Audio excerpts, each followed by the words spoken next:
welcome back to my new channel. Yes, I have deleted my old channel जो कि मैं आप लोगों के साथ बाद में शेयर करूँगी. Let's stop talking and let me explain you what I'm doing here, which is really good and my recent favorite.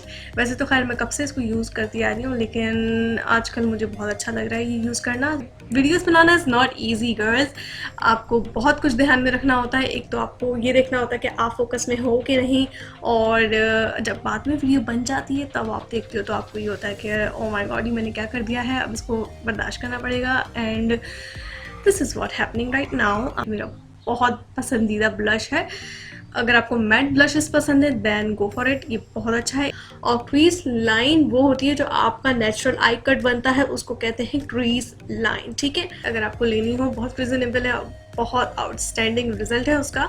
This colour is a must have. मुझे मेडोरा की लिपस्टिक्स बहुत पसंद आती है. एंड उसके बाद थोड़ा सा इंस्टाग्राम वाला पोस्ट करने के बाद my makeup look is in front of you. आप देख सकते हो कितना अच्छा लग रहा है. बट उससे पहले please do subscribe to my channel. Also share this video with your friends, जो कि यस गर्ल फ्रेंड्स, जो कि लड़कियाँ आपकी दोस्त हैं.